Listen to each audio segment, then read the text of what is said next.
Hello friends, welcome to my YouTube channel the web education. So friends, एक गुरुत्वपूर्ण এই মুহূর্তে এবং ব্রেকিং নিউজ সেটা হচ্ছে সুপ্রিম কোর্টের এক ঐতিহাসিক রায়, যেখানে চাকরিজীবীদের জন্য একটা গুরুত্বপূর্ণ রায়দান এসেছে। তো আপনারা সকলে থাম্বনেলের মধ্যে দেখতেই পাচ্ছেন যে সেই রায়দানটা কি না, 8 বছর যে চাকরিরত যে সমস্ত চাকরিজীবী রয়েছেন তাদের কিন্তু আর চাকরি বাতিল নয়, এটা কিন্তু সুপ্রিম কোর্টের নির্দেশ দিয়েছে। তো এই মামলার পুঙ্খানুপুঙ্খ ব্যাখ্যা আলোচনা করব। তো তার আগে বিষয়টা বলে রাখি, কারণ এই যে মামলা, এই মামলার ভিত্তিতে এই মুহূর্তে একটা গুরুত্বপূর্ণ এই মামলাটা হতে চলেছে। কারণ আমরা সকলেই জানি যে এই মুহূর্তে দাঁড়িয়ে রাজ্যের প্রায় 90,000 শিক্ষকের চাকরি বাতিলের মুখে, কারণ টেট পাস যে বাধ্যতামূলক সেটা সারা দেশ জুড়ে কিন্তু অলরেডি একটা তোলপাড়ের বিষয় হয়ে দাঁড়িয়েছে, যেটা 1 সেপ্টেম্বর সুপ্রিম কোর্ট যে 110 পেজের যে অর্ডার কপি দিয়েছিল সেখানে, অর্থাৎ টেট পাস ম্যান্ডেটরি নিয়ে।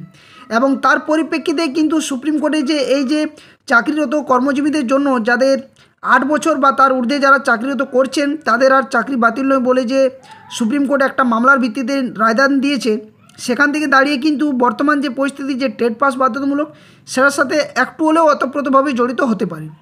তো কী সুপ্রিম কোর্টে নির্দেশ দিয়েছেন সেটা আলোচনা করব বা জানার চেষ্টা করব। চাকরি কারা ফিরে পেলেন, পশ্চিমবঙ্গের ক্ষেত্রে এর প্রভাব কী পড়তে পারে, তো সম্পূর্ণ ব্যাখ্যা এই ভিডিওর মধ্যে আপনার সামনে তুলে ধরার চেষ্টা করব। সকলে ভিডিওটা শেষ পর্যন্ত দেখুন, কেউ স্কিপ করবেন না, আর পারলে ভিডিওটা লাইক করবেন, বাকি সাথে শেয়ার করবেন। যারা চ্যানেলে নতুন আছেন অবশ্যই বলবো চ্যানেলটি সাবস্ক্রাইব করে পাশে থাকা বেল নোটিফিকেশন অন করবেন, যাতে করে এই ধরনের সমস্ত গুরুত্বপূর্ণ কেস, নিউজ আপডেট, নোটিফিকেশন সংক্রান্ত তথ্য সমস্ত কিছু এই চ্যানেলের মধ্যে দিয়ে আপনারা পেয়ে যাবেন। ওকে, তো চলুন বিষয়টা কী ঘটেছে একদম ডিটেলসভাবে আলোচনা করার চেষ্টা করছি। তো এখানে এই হেডিংটা আপনারা দেখতেই পাচ্ছেন যে বিষয়টা, এবং এই চ্যানেলের মধ্য দিয়ে সম্পূর্ণ যে কোনো কেস আপডেটগুলো বাংলাতে একদম পুঙ্খানুপুঙ্খভাবে সঠিকভাবে ছোটোভাবে তুলে ধরার চেষ্টা করা হয়। তো বলা রয়েছে যে 8 বছর চাকরির পর ছাঁটাই নয়, সুপ্রিম কোর্টের ঐতিহাসিক রায় এবং নতুন আসা পশ্চিমবঙ্গের শিক্ষকদের জন্য। তো কি বলা হচ্ছে একদম ডিটেলস আলোচনা করা যাক। তো বিষয়টা কী ঘটেছে একদম আপনার সামনে তুলে ধরার চেষ্টা করছি, যে কী বিষয়ে এই মামলাটা হয়েছে বা কী রায়দান বা সুপ্রিম কোর্টের পর্যবেক্ষণ কোন ভিত্তিতে করা হয়েছে, পশ্চিমবঙ্গের শিক্ষকদের ক্ষেত্রে কী আশার হলো সেটা একদম আলোচনা করা যাক। তো সম্প্রতি বিষয়টা কী ঘটেছে না, 8 বছর নিরবচ্ছিন্ন যে সমস্ত চাকরিরত কর্মজীবী রয়েছেন তাদের চাকরির পর কোনোভাবেই কর্মীকে ছাঁটাই করা অযৌক্তিক বা ইনজাস্টিফাইড বলে সুপ্রিম কোর্টে রায়দান দিয়েছে। তো এটা কোথায় না, সম্প্রতি উত্তরপ্রদেশের একটি মামলায় এমনই এক যুগান্তকারী রায় দিল ভারতের সুপ্রিম কোর্ট। তো অনেকে এটা দেখার পর অনেকেই স্কিপ করে ফেলবেন যে এটা সুপ্রিম কোর্টে যে মামলাটা ঘটেছে সেটা উত্তরপ্রদেশের, কিন্তু বিষয়টা শুধুমাত্র যে উত্তরপ্রদেশের জন্য সেটা নয়। কারণ বর্তমানে এই যে চাকরিরত যে টেট পাস রয়েছেন তাদের মামলাটা কিন্তু সুপ্রিম কোর্টে বিচারাধীন এবং একটা রায়দান এসেছে, এবং সেটা সারা দেশ জুড়ে লাগু করার মতো একটা পরিস্থিতি তৈরি হয়েছে, যেখানে এনসিটি, আরটি যে অ্যাক্ট বিভিন্নভাবে বিভিন্ন মতো যে মতামত সেটা কিন্তু প্রকাশ করা হয়েছে। তো তার ভিত্তিতে এই যে মামলাটা একটা কিন্তু বড় মামলা হতে চলেছে, বা এই মামলাটা কিন্তু একটা বড় হাতিয়ার হতেও চলেছে। তো গত 17 অক্টোবর 2025 মহামান্য প্রধান বিচারপতি বি.আর. গাভাই এবং বিচারপতি কে বিনোদ চন্দ্রর বেঞ্চে এই ঐতিহাসিক নির্দেশ কিন্তু দেওয়া হয়। উত্তরপ্রদেশের জেলা বিচার বিভাগের 4 জন চতুর্থ শ্রেণীর কর্মীর মামলায় এখানে কি বলা হয় না, এই রায় কিন্তু দেওয়া হয়, যা সারা দেশের কর্মচারী মহলে, বিশেষ করে পশ্চিমবঙ্গের মতো রাজ্যে যেখানে নিয়োগ সংক্রান্ত যে জটিলতা চলছে সেখানে কিন্তু নতুন করে আশারও কিন্তু সঞ্চার করছে। তো মামলার পটভূমি কী রয়েছে সেটা একবার আলোচনা করা যাক বা দেখা যাক। তো এই যে মামলাটা এটা কিন্তু শুরু হয় 2000 সালে, অর্থাৎ অনেক দিনের মামলা, এবং এই ভিত্তিতেই কিন্তু এই মামলাটা এখন গুরুত্বপূর্ণ হয়ে দাঁড়িয়েছে এই টেট পাসের ক্ষেত্রেও। তো ওই বছর অর্থাৎ 2000 সালে 18 অক্টোবর উত্তরপ্রদেশের আম্বেদকর নগরের জেলা জজশিপে 12টি চতুর্থ শ্রেণীর পদের জন্য বিজ্ঞাপন বের হয়। সেই বিজ্ঞাপনে একটি গুরুত্বপূর্ণ শর্ত উল্লেখ করা ছিল, যেখানে শূন্যপদের সংখ্যা বাড়তে বা কমতে পারে বলেও মনে করা হয়েছিল। 2001 সালে ফেব্রুয়ারি এবং জুলাই মাসে আবেদনকারীদের অর্থাৎ সঞ্জয় কুমার মিশ্র এবং অন্যান্য যে সমস্ত ছিলেন তারা কিন্তু নিয়োগ করা হয় তাদেরকে। তারা 8 বছর ধরে কাজ করেন, কিন্তু 8 বছর পর তাদের এই চুক্তিতে ছাঁটাই করা হয়েছে বিজ্ঞাপিত 12টি পদের বাইরে অতিরিক্ত অর্থাৎ এক্সেসেস পদে তাদের কিন্তু নিয়োগ করা হয়েছিল বলে তাদেরকে বাতিল করার মুখে বা ছাঁটাইয়ের মুখে কিন্তু এই চুক্তিটা কিন্তু আসে বা এটা কিন্তু ঘটে। তো এক্ষেত্রে হাইকোর্ট থেকে বিষয়টা কিন্তু সুপ্রিম কোর্টে যায়, কারণ যে কোনো মামলা একটা হাইকোর্ট থেকে সুপ্রিম কোর্টে অবশ্যই গড়ায়।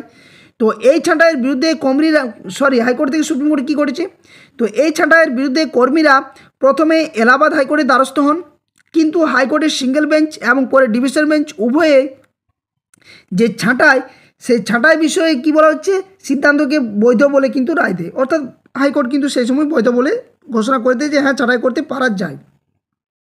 এরপরে কর্মীরা সুপ্রিম কোর্টের কাছে আবেদন করেন। দীর্ঘ 17 বছর তারা চাকরির বাইরে ছিলেন। অর্থাৎ 17 বছর ধরে যখন 2001 সালে তাদেরকে চাকরি থেকে বার করা হয়, তখন তারপর থেকে কিন্তু ওনারা 17 বছর কিন্তু যে নিয়োগ প্রক্রিয়া যে চাকরি করছিলেন তার থেকে কিন্তু বাইরে রাখা হয়েছিল তাদেরকে। তো সুপ্রিম কোর্ট এক্ষেত্রে যুগান্তকারী একটা পর্যবেক্ষণ দিয়েছেন এবং কী কী ঘটেছে এরপর বিষয়গুলো আলোচনা করছি আপনাদের সামনে। ওকে, তো সুপ্রিম কোর্ট হাইকোর্টের রায়কে সম্পূর্ণ খারিজ করে দিয়ে কর্মীদের পক্ষে দাঁড়ায়। এটা কিন্তু পুরোপুরি উল্টোটা হয়। শীর্ষ আদালতের বেঞ্চ কয়েকটি অত্যন্ত গুরুত্বপূর্ণ পর্যবেক্ষণ তুলে ধরে, যা কর্মচারী নিয়োগের ক্ষেত্রে নীতিগতভাবে কিন্তু খুব জরুরি হয়ে দাঁড়িয়েছে। তো কী কী পর্যবেক্ষণ এখানে ঘটেছে একবার দেখা যাক। তো প্রথম যেটা সেটা হচ্ছে ওয়েটিং লিস্টের বৈধতা নিয়ে। অর্থাৎ এখানে আদালত জানায় যে বিজ্ঞাপনে পদ বাড়তে পারে। লেখার অর্থ হলো নিয়োগকারী কর্তৃপক্ষ একটি ওয়েটিং লিস্ট বা অপেক্ষমান তালিকা রাখতে চেয়েছিল, যা নিয়ম অনুযায়ী সম্পূর্ণ কিন্তু বৈধ ছিল সেই মুহূর্তে। অর্থাৎ যেহেতু বাড়তে পারে কমতেও পারে, তা বাড়তে পারাটা ধরতে হবে। তো শূন্যপদ সত্যিই ছিল কি, এটা নিয়েও কিন্তু একটা পর্যবেক্ষণ দ্বিতীয়টাতে। তো আদালত তথ্য খতিয়ে দেখে যে 2000 সালের পর পরবর্তী বিজ্ঞাপন বের হয় 2008 সালে, তখন ছিল 29টি পদের জন্য। এর থেকেই প্রমাণ হয় যে এই যে মধ্যবর্তী অর্থাৎ 2000 থেকে 2008 সাল পর্যন্ত সময়ে 29টি নতুন শূন্যপদ তৈরি হয়েছিল। অর্থাৎ যে 8 বছরের যে টেনিওর, সেখানে কিন্তু 29টি শূন্যপদ আবারও দেওয়া হয় সেই নিয়োগ প্রক্রিয়ার ক্ষেত্রে। তো নিয়োগ অতিরিক্ত নয়, এটা কিন্তু একটা বিষয়। তো আবেদনকারীদের সেই নতুন তৈরি হওয়া শূন্যপদে নিয়োগ করা হয়েছিল, তাই এই নিয়োগকে কোনোভাবেই অতিরিক্ত বা বেআইনি বলাও কিন্তু যায় না। এবার আসছে 8 বছরের পরিষেবা সংক্রান্ত বিষয়।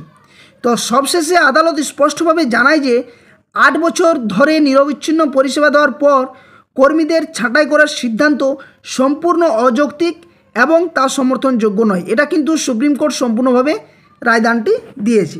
তো আদালত কী নির্দেশ দিল এরপর এখানে বোঝা যাবে বিষয়টা। তো এখানে আদালত অর্থাৎ সুপ্রিম কোর্ট এখানে বলছে যে সুপ্রিম কোর্ট আবেদনকারীদের অবিলম্বে চাকরিতে পুনর্বহালের নির্দেশ দিয়েছে এবং আদালত জানিয়ে দিয়েছে যে আবেদনকারীদের মধ্যে 2 জন ইতিমধ্যেই 60 বছর অবসরের বয়স পার করেছেন। এটা কিন্তু একটা বিষয়, কারণ তারা 17 বছর ধরে যেহেতু চাকরি করেননি। তো যারা এখনও অবসর নেননি তাদের অবিলম্বে আম্বেদকর নগরে জেলা জজশিপে 4র্থ শ্রেণীর বিদ্যমান শূন্যপদে পুনর্বহাল করতে হবে। এটা কিন্তু সুপ্রিম কোর্ট 1 নম্বর বিষয় বলে। দ্বিতীয়ত বলা হয় যদি বর্তমানে কোনো শূন্যপদ না থাকে তবে তাদের জন্য সুপার নিউমেরি যে পোস্ট, সে পোস্ট বা অতিরিক্ত পদ তৈরি করতে হবে এবং এই পদ তাদের অবসরের পর বা ভবিষ্যতের শূন্যপদের সঙ্গেও কিন্তু সামঞ্জস্য বা অ্যাডজাস্ট করতে হবে। অর্থাৎ তাদেরকে নিয়োগ প্রক্রিয়ায় তাদেরকে চাকরিতে বহাল রাখতে হবে, সেটা সে যে করে হোক তাদেরকে নিয়োগ প্রক্রিয়াতে অংশগ্রহণ করাতে হবে বা তাদেরকে নিয়োগ দিতে হবে, অর্থাৎ চাকরিতে আবার ফিরিয়ে দিতে হবে তাদের। 3 নম্বর বলা হচ্ছে বিষয়টা, সেটা হচ্ছে কর্মীরা যে 17 বছর চাকরির বাইরে ছিলেন সেই সময়ের জন্য কোনো বকেয়া বেতন অর্থাৎ ব্যাক ওয়েজেস বা সিনিয়রিটি তারা পাবেন না। তবে এখানে 4 নম্বর যেটা বলা হয়েছিল যে তাদের পূর্বের যে 8 বছরের চাকরি এবং বর্তমান যে পরিষেবা, সেই ন্যূনতম পেনশন অ্যাট দ্য মিনিমাম এটা কিন্তু পাওয়ার জন্য অবশ্যই তারা গণ্য করা হবে।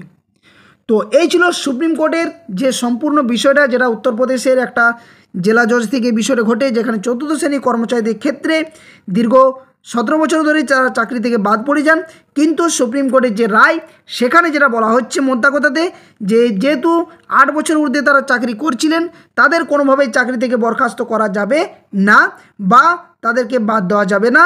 এর জন্য সুপার নিউমেরি পোস্ট বা অতিরিক্ত পদ ক্রিয়েট করে তাদেরকে চাকরিতে প্রবেশ করাতে হবে। তো এই ভিত্তিতে কিন্তু একটা গুরুত্বপূর্ণ বিষয় হয়ে দাঁড়িয়েছে এই মুহূর্তে, কারণ অনেক শিক্ষক শিক্ষিকারা যারা টেট পাস বাধ্যতামূলক বিষয়ে যে রায়দান, সেখানে দেখা যাচ্ছে যে অনেকেরই চাকরি প্রায় 30 বছর 35 বছর ধরে সেবা করছেন বা চাকরি করছেন প্রাইমারি বা প্রাথমিকে বা আপার প্রাইমারিতে।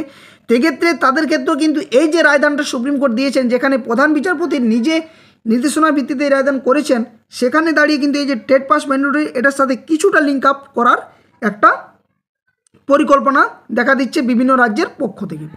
তো পশ্চিমবঙ্গের প্রেক্ষাপটে এই রায়ের গুরুত্ব কী দেখছে, তো যদিও এই মামলাটি উত্তরপ্রদেশের, কিন্তু এর প্রভাব সুদূর প্রসারী হবে, কারণ পশ্চিমবঙ্গেও শিক্ষক বা অন্যান্য কর্মচারী নিয়োগে বিভিন্ন সময় অতিরিক্ত পদে নিয়োগ বা প্রক্রিয়ার ত্রুটি নিয়ে প্রশ্ন উঠেছে। তো এই রায়টি একটি শক্তিশালী আইনি দৃষ্টান্ত বা লিগ্যাল যে প্রেডিকশন সেটা কিন্তু স্থাপন করলো। সাথে সাথে কি না, এটি প্রমাণ করে যে দীর্ঘ সময় ধরে পরিষেবা দেওয়ার পর নিছক পদ্ধতিগত ত্রুটির কারণে কর্মীদের ছাঁটাই করা মানবিক বা আইনি কোনো দিক থেকেই সমর্থনযোগ্য কিন্তু এটা করা যাবে না। এই রায় দীর্ঘ সময় ধরে কর্মরত কর্মীদের আইনি লড়াইয়ের একটা নতুন শক্তি যোগাবে বলেও আশা করা হচ্ছে। তো এই রায়দানটা হয়েছে সুপ্রিম কোর্টে এবং সেটা উত্তরপ্রদেশের যে একটা জেলা জজের যেটা চতুর্থ শ্রেণী কর্মচারীদের ক্ষেত্রে ঘটেছে। তো এই মামলার পরিপ্রেক্ষিতে বর্তমান পরিস্থিতি যে চাকরি ছাঁটাই বা চাকরি বাতিল বা টেট পাস ম্যান্ডেটরি এই বিষয়গুলোর সাথে একটা রিলেটেড বিষয় হয়ে দাঁড়িয়েছে, কারণ যেহেতু মামলাটা সুপ্রিম কোর্টে এবং সুপ্রিম কোর্টে প্রধান বিচারপতির পর্যবেক্ষণের ভিত্তিতে এই রায়দানটা করা হয়েছে। তো অবশ্যই আগামী ভবিষ্যতে বা যে পরবর্তী যে মামলা টেট ম্যান্ডেটরি বা অন্যান্য চাকরির ক্ষেত্রে কিন্তু একটা গুরুত্বপূর্ণ হাতিয়ার হতে পারে, যারা এই ধরনের সমস্যার সম্মুখীন হবেন এবং যাদের 8 বছর ঊর্ধ্বে চাকরি একটা সময়সীমা বা টেনিওর যারা চাকরি করেছেন তাদের ক্ষেত্রে, এবং এগুলোই কিন্তু পরবর্তী ক্ষেত্রে একটা পর একটা ঘটে বিষয়ের ক্ষেত্রে। তো অবশ্যই মামলাটা খুবই গুরুত্বপূর্ণ। তো এই ছিল যে মামলাটা ঘটেছে তার মূল সম্পূর্ণ তথ্য। তো আশা করছি আপনারা সকলে বুঝতে পেরেছেন যে বিষয়টা তুলে ধরলাম। যদি বিষয়টি বুঝতে পেরেছেন অবশ্যই ভিডিওটি লাইক করবেন, বাকি সাথে শেয়ার করবেন। যারা চ্যানেল নতুন আছেন অবশ্যই বলবো চ্যানেলটি সাবস্ক্রাইব করে পাশে থাকা বেল নোটিফিকেশন করবেন। এই ধরনের সমস্ত গুরুত্বপূর্ণ নিউজ, চাকরি, কেস আপডেট সংক্রান্ত তথ্য এই চ্যানেলের মধ্যে দিয়ে আপনারা সঠিক সময়ে অথেন্টিক এবং যথাসময়ে পেয়ে যাবেন। তো অবশ্যই কেউ সাবস্ক্রাইব করতে ভুলবেন না, পাশে থাকা বেল নোটিফিকেশন অবশ্যই অন করবেন, ভিডিওটি লাইক শেয়ার করবেন। আর ভিডিও ডেসক্রিপশন বক্সে official Telegram channel link, official Facebook পেজের লিঙ্ক দেওয়া থাকবে, ওখানে অবশ্যই আপনারা সকলে যুক্ত হয়ে যাবেন, কারণ সেখানে সমস্ত তথ্য আপডেট নিউজ শেয়ার করা হয়ে থাকে। তো ভিডিওটা এখানে শেষ করছি, আবার কোনো একটা নতুন আপডেট নিয়ে আপনার সামনে হাজির হব। ততক্ষণের জন্য ধন্যবাদ। জয় হিন্দ। সকলে সুস্থ থাকুন, ভালো থাকুন।